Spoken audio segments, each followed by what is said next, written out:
Shri Jacob George, ഇപ്പോൾ Shri Anilkumar polling ശതമാനം കുറയുന്നത് യു ഡി എഫിന് ദോഷം ചെയ്യും എന്ന് ഗോവിന്ദൻ മാസ്റ്റർ പറഞ്ഞതും അതിൻ്റെ നിരവധിയായ സാഹചര്യങ്ങളെ അദ്ദേഹം ചൂണ്ടിക്കാട്ടിക്കൊണ്ട് സംസാരിച്ചു. യു ഡി എഫിന് നല്ല സ്വാധീനമുള്ള മണ്ഡലങ്ങളുമായി ബന്ധപ്പെട്ട് ഏതാണ്ട് 12% പോളിംഗ് കുറഞ്ഞതിനെക്കുറിച്ച് അദ്ദേഹം സൂചിപ്പിച്ചു. അതുപോലെ L D F M L എമാർ ഉള്ള മണ്ഡലങ്ങളിൽ എൽ ഡി എഫിൻ്റെ മികച്ച പ്രകടനം, അതുപോലെ U D F M L എമാരുടെ മണ്ഡലങ്ങളിൽ പോളിംഗ് കുറഞ്ഞത് അദ്ദേഹം സൂചിപ്പിച്ചു. അപ്പോൾ നേരത്തെ തന്നെ ഇപ്പോൾ എത്ര സീറ്റ് എൽ ഡി എഫിന് കിട്ടും, എത്ര സീറ്റ് യു ഡി എഫിന് കിട്ടും എന്ന ചോദ്യത്തിൽ പലപ്പോഴും എൽ ഡി എഫിന് ഇത്തവണ 1 നിന്നും 6 or 7 സീറ്റ് കിട്ടിയാൽ തന്നെ അതൊരു മെച്ചപ്പെട്ട നേട്ടമാണ് എന്ന് പറയുന്ന ഒരു അന്തരീക്ഷമൊക്കെ നമ്മുടെ നാട്ടിൽ നേരത്തെ ഉണ്ടായിരുന്നല്ലോ. ഇതിപ്പോൾ ഗോവിന്ദൻ മാസ്റ്റർ പറഞ്ഞൊരു കാര്യം, ഭൂരിപക്ഷം സീറ്റുകളിലും ലഭിക്കും. ഭൂരിപക്ഷം സീറ്റ് എന്ന് പറയുമ്പോൾ 2 അക്കത്തിലേക്ക് തന്നെ കടക്കേണ്ടി വരും. അതിൽ തന്നെ ആ 2 അക്കത്തിൽ തന്നെ ഭൂരിപക്ഷത്തിലേക്ക് പോകാൻ കഴിയുമെന്നൊരു ആത്മവിശ്വാസം CPIM-ന് കാര്യമായിട്ടുണ്ട്. അത് എങ്ങനെയൊക്കെയെന്ന് അനിൽകുമാർ പറയുന്ന ഒരു വിശദീകരണമാണ് നമ്മുടെ മുമ്പിലുള്ളത്. ശ്രീ ജേക്കബ് ജോർജിൻ്റെ ഒരു വിലയിരുത്തൽ എന്താണ്? ജേക്കബ് ജോർജ്, ഇപ്പോഴും പക്ഷേ യു ഡി എഫ് പോളിംഗ് കുറയുന്നുണ്ട്. കുറഞ്ഞാൽ പോലും തങ്ങൾക്ക് ലോക്സഭാ തെരഞ്ഞെടുപ്പ് ആയതുകൊണ്ട് തന്നെ ആ പ്രമാദിത്വം അല്ലെങ്കിൽ ആ ഒരു മേധാവിത്വം ജനങ്ങൾ തരും. അതുകൊണ്ട് തന്നെ നല്ല നിലയ്ക്ക് വിജയിച്ച് കയറാമെന്ന് യു ഡി എഫും കരുതുന്നുണ്ടല്ലോ. താങ്കളുടെ ഒരു നിരീക്ഷണം ഇക്കാര്യത്തിൽ എങ്ങനെയാണ്? എനിക്ക് തോന്നുന്നു പോളിംഗ് ശതമാനം കുറഞ്ഞതിന് പ്രധാനമായ കാരണം കഴിഞ്ഞ തിരഞ്ഞെടുപ്പിൽ ഉണ്ടായിരുന്ന ഒരു ശബരിമല ഫാക്ടർ, രണ്ടാമത് രാഹുൽ ഗാന്ധി ഫാക്ടർ. രാഹുൽ ഗാന്ധി പ്രധാനമന്ത്രിയാവും, അതുകൊണ്ട് ന്യൂനപക്ഷങ്ങളുടെ ഒരു ഭയങ്കരമായ ഏകീകരണം, വളരെ വികാരപരമായ ഒരു കൂടിച്ചേരൽ, വികാരപരമായ ഒരു മുന്നേറ്റം എന്ന് തന്നെ പറയാം. അത് യു ഡി എഫിന് അനുകൂലമായി 20-ൽ 19 സീറ്റ് എന്ന് പറഞ്ഞാൽ കേരള ചരിത്രത്തിലെ ഒരു വലിയ നേട്ടം തന്നെയാണ് യു ഡി എഫിന് കിട്ടിയത്. ആ നേട്ടത്തിൽ നിന്ന് അത് നേട്ടം പിടിച്ചു നിർത്തുക, അത് 20-ലേക്ക് കടക്കും എന്ന് എം ഹസൻ ഉൾപ്പെടെയുള്ള സമുന്നതരായ നേതാക്കന്മാർ അവകാശപ്പെടുന്നു.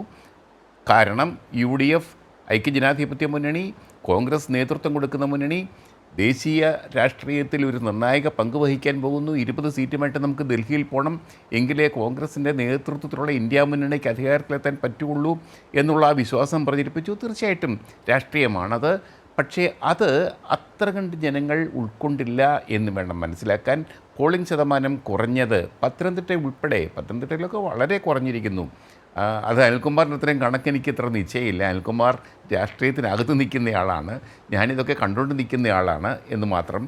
അപ്പോൾ സ്വാഭാവികമായിട്ടും ഒരു കുറവ് ഉണ്ടായിട്ടുണ്ടെങ്കിൽ അത് യു ഡി എഫിനെ ബാധിക്കാനാണ് സാധ്യത. പക്ഷെ നമ്മൾ ഇതേക്കുറിച്ച് വലിയ വീറോടും വാശിയോടും കൂടി തർക്കിച്ചിട്ടോ ഡിബേറ്റ് ചെയ്തിട്ടോ വലിയ കാര്യമൊന്നുമില്ല. ഫലം അറിയുമ്പോഴത്തേക്ക് 1 മാസം കഴിയുമ്പോഴത്തേക്ക് ഇതെല്ലാം പുറത്തു വരും. അതുവരെ CPM ഇന്ന് ME ഗോവിന്ദൻ മാസ്റ്റർ നടത്തിയ പത്രസമ്മേളനത്തിൽ അവരുടെ വിലയിരുത്തൽ, CPM-ൻ്റെ ഒരു വിലയിരുത്തൽ, അതനുസരിച്ച് 2 അക്ക സംഖ്യയിലേക്ക് കടക്കും. മുന്നണിയുടെ അല്ലെങ്കിൽ ആ മുന്നണി എൽ ഡി എഫിനെ നയിക്കുന്ന CPIM-ൻ്റെ ആത്മവിശ്വാസം എന്നുള്ളത് ഭൂരിപക്ഷം സീറ്റുകളിലും ജയിക്കും എന്ന നിലയിൽ മാധ്യമങ്ങളോട് പറയുന്നൊരു ആത്മവിശ്വാസമുണ്ടല്ലോ, പ്രകടിപ്പിക്കുന്ന ആത്മവിശ്വാസമുണ്ടല്ലോ. അത് വളരെ പ്രാധാന്യമുള്ളതല്ലേ? അതെ, അത് പ്രധാനം തന്നെയാണ്. ആത്മവിശ്വാസം. പാർട്ടി നേതാവ് എന്ന നിലയ്ക്ക് CPM സംസ്ഥാന സെക്രട്ടറി ഗോവിന്ദൻ മാഷിൻ്റെ ഒരു നിലപാട്, അദ്ദേഹത്തിൻ്റെ തീർച്ചയായിട്ടും അതൊരു വലിയ ആത്മവിശ്വാസം ചൂണ്ടിക്കാണിക്കുന്നു. നമ്മളിലൂടെ പങ്കെടുക്കുന്ന അനിൽകുമാർ, അദ്ദേഹം കണക്കുകളിൽ കൂടി അങ്ങനെ വിശദമാക്കുകയാണ്.